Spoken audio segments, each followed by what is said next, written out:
Hola, ¿qué tal? Mi nombre es José Rivas y vengo a hablarte un pequeño resumen sobre el Festival de Ancón, Colombia.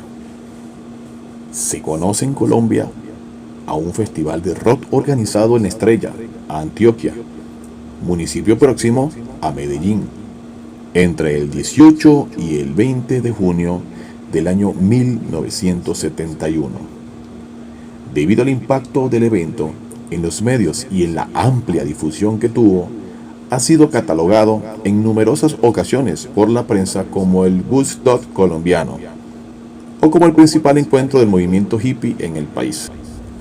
Al finalizar los años 60, con la difusión de la música rock, el movimiento hippie experimentó una notable y gran forma de crecimiento en las ciudades como Bogotá, Medellín y Cali, lo cual motivó la formación de numerosos proyectos ligados a la difusión de la música rock.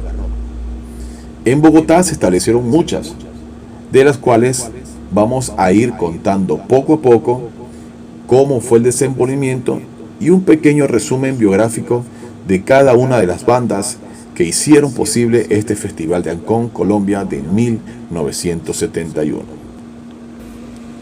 Como primera banda, comenzaremos hablando acerca de la Columna de Fuego, considerada como la primera banda musical de rock folclórico colombiano. Tuvo una historia muy corta y aquí pues vamos a dar unos pequeños detalles. En los años 70, el rock colombiano se encontró por primera vez con sonidos folclóricos del país, particularmente con sonidos que iban muy enfocados a la costa colombiana y por un momento muy efímeros, los tambores del Pacífico y los vientos del Caribe.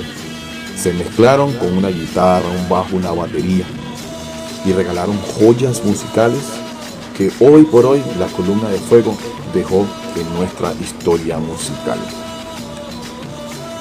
Estos sonidos colombianos folclóricos han estado cerca desde siempre, desde el inicio. Fue un movimiento rock and rollero. Dicen que el rock llegó primero por la costa del Caribe y que fueron músicos y cantantes como Aníbal Velázquez, Carlos Román y muchos conjuntos vallenatos que en los 50 empezaron a hacer esa imitación de sonidos pegajosos hacia el rock and roll. Algo de Bill Haley, algo de Jerry Lee, que conocían al tiempo de los 60, engalanaban esa parte del rock and roll que hoy conocemos, con esta agrupación que la Columna de Fuego prácticamente da esa herencia que hoy tenemos en el rock colombiano. Pero ¿cómo surge esta banda? Justamente cuando murió Siglo Cero, un delicado y potente proyecto de rock experimental que había sido liderado por dos de los arquitectos de rock colombiano, Humberto Monroy en el bajo y Roberto Fiorilli en la batería. Como muchas bandas de rock, apostaron por un sonido nuevo, propio, donde eligieron crear un sonido muy nuevo, muy latinoamericano, basado en las costumbres y las raíces que representan hoy actualmente en Colombia. En nuestra siguiente banda, dentro de lo que destacó el Festival de Ancón, grupo colombiano de rock originado a comienzos de 1970, compuesto por Fabio Gómez, bajo, ex integrante de Flippers, César Almonacid en guitarra, Carlos Álvarez en la batería y Lisandro Zapata en la voz.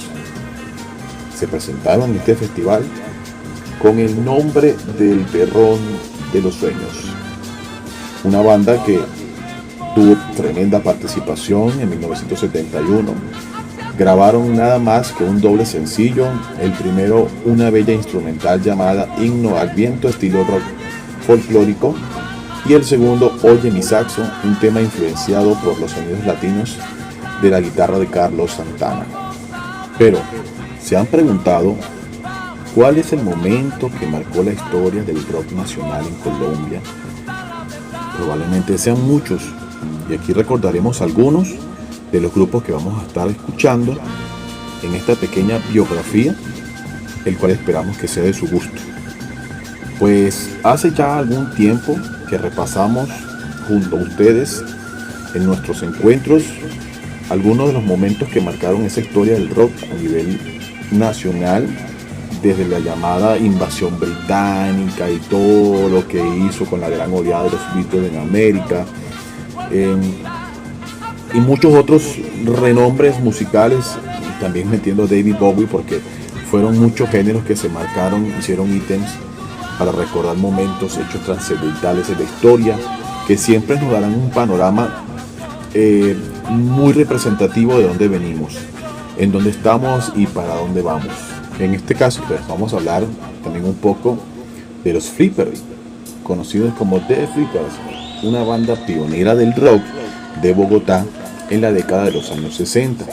Es considerado, junto a Génesis de Colombia, uno de los proyectos de mayor duración de dos primeras generaciones de rock en un país donde se estaba empezando a movilizar una serie de ritmos y mezclas demasiado contundentes al rock. Fundado por Carlos Martínez y Arturo Estudillo, actuó en una primera etapa y con rotaciones entre sus integrantes, porque entre 1964 hasta el 2023, que nace la nueva etapa, una segunda etapa musical con sonidos frescos y digitales para los Flippers. Ahora pues nuevos miembros, integrantes que van dándole un aire muy distinto a lo que fue el origen de los Flippers. Ese origen se encuentra en el grupo también estudiantil de 1964, Thunderbirds. Fue compuesto por el guitarrista Arturo Estudillo, el bajista Carlos Martínez, el ex baterista de los Speakers, Edgar Dueñas, y Orlando Betancourt en la guitarra. Pues ya el año que viene, a través de una serie de televisión, Flippers, y por identificación, pues cambian el nombre. Al principio la banda interpretaba versiones de grupos muy británicos, pero rápidamente ampliaron su repertorio con composiciones propias y empezaron a ser manejados por Edgar Restrepo Caro, quien también se encargaría de los Speakers por esos años. Entre 1965 al 66-67 grabaron sus sencillos y tuvieron mucha aceptación en el público colombiano. Y debido a que nuestro tiempo es muy corto, vamos a cerrar con los Monsters, ¿sí? Una banda que fue noticia, que retumbó en todo el país, muy legendaria, enfocados en un heavy muy característico para la época, con una demostración de un mejor poder en la historia de lo que era la construcción del rock para la época. Digamos que fue un regreso a una Colombia que tenía esos aires británicos con respecto al rock and roll, y que poco a poco fueron dando un salto muy significativo únicamente en esas personas que eran selectivas para poder apreciar este tipo de géneros musicales que hasta hoy pues seguimos disfrutando en todas nuestras redes sociales. Fue un gusto y un placer presentar este pequeño resumen, muy pequeño resumen de lo que fue este magnífico festival, el cual hoy sigue engalanando las tarimas y los acompañamientos musicales que hacen erizar la vida de todo rock and rollero en Colombia.